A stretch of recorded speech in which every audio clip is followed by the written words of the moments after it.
So I run Blood Pact on my Landius and my Laden right now. I actually do have another Blood Pact lying around in my inventory, but I haven't swapped my Juggler over to Blood Pact just yet. I guess you can say that's been something of a dilemma for me, and matches like this one really show why that is. I've stuck with Bracer on my Juggler for a number of reasons. The Science immunity is obviously very useful, but believe it or not, that's actually what I consider the least important part of the piece. The 5% defensive magic defense it gives is really nice. These days I don't really play Jugler as much of a tank even. Not to say that he's not a tank or something like that, but I do feel like he's probably the worst tank out of the tanks that people use. In terms of just straight tanking, obviously. Jugler is one of those units that I think finds his place in almost every single box, because he simultaneously does so many things at once. He can tank, he heals AoE, he can do a lot of damage in both single target and AoE if you gear him for it, and of course he can lock down other tanks. Basically my point is that when I say that he's not a very good tank, I mean that purely in terms of he can't take as many hits as the other tanks. And unlike pretty much every other tank that gets run these days, he doesn't have a revive. So going back to why Bracer is so useful, it gives him the defensive stats he needs to make his attacks stronger, and the fixed damage immunity is very essential to him surviving a lot of hits, because without it it's just too easy to break the guy's last rites. This season added a new big problem for Jugler, and that's Elwin, which you can see here is what my opponent decided to second pick. It used to be that if you had to run against some kind of heal block opponent while using Jugler, like Yusuke, you would just cast Shield or Gospel on Jugler, so then you don't have to worry as much about the heal block.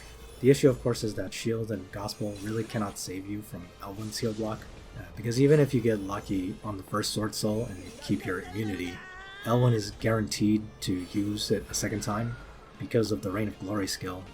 And remember that after that he still has a 30% chance to activate Clock over and over if he wants to. So that's why you end up seeing a lot of people running Blood Pact on their tanks. But for Jugler, running Blood Pact makes him so much weaker. He loses a ton of defensive magic defense, so he ends up doing very little damage with Beast Shock and Master of Ice. It also opens him up to getting killed by Ragnarok units again. So all these things added together is why I say that I don't think Jugler is a particularly good tank. These days I tend to play Jugler more like he's a super bulky DPS, more than assuming he's going to tank a lot of things properly. And like I said, with other tanks you have that safety net of a revive, and Jugler cannot revive. So with that big spiel out of the way, you might have an idea of where this match is going, and what my biggest problem here is going to be. I can't really just jump in and lock his Jugler, because as soon as I do that, he's just going to Sword Soul my Jugler, and not only would that heal block my Jugler, but it would also remove his Beast Shock, so I end up not really accomplishing anything if I do that. I think the issue here is that I just made a mistake in pick ban. I probably should have just banned Elwin. I think a lot of people have gotten used to running Lancer Landius or Lancer Hilda, and thinking that you can just sort of leave Elwin alone if you do that. And while it is true that it means that Elwin will have a hard time breaking your tank, it also really limits the plays you can do, as you can see here. So he finally decides to Sword Soul my Jugler, so I just jump in because he's already heal blocked anyway. At least this allows me to take out his Wheeler, but he still has a very healthy party on his side. He of course has high stakes up, so they're still going to be healing back up. Yusuke can heal himself, Elwin can heal himself, and of course Jugler can heal himself up a little bit after each fight as well.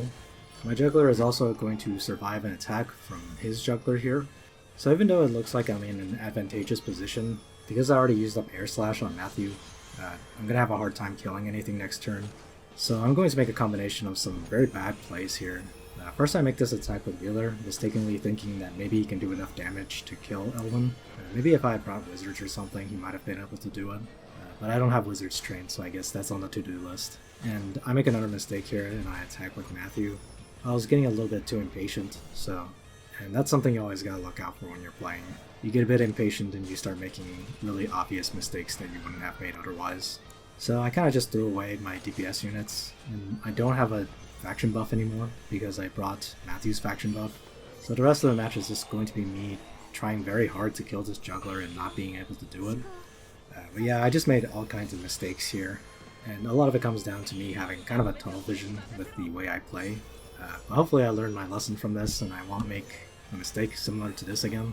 I guess again the main takeaway here really is if you run any tanks that don't run Blood Pact, and you are not a rush player, Just ban Elwin so you don't have to think about it, because otherwise he's just too threatening of a presence for you to be able to effectively play. Anyway, enjoy watching me impotently attack this Jugler here. I'll see you guys in the next one.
Right.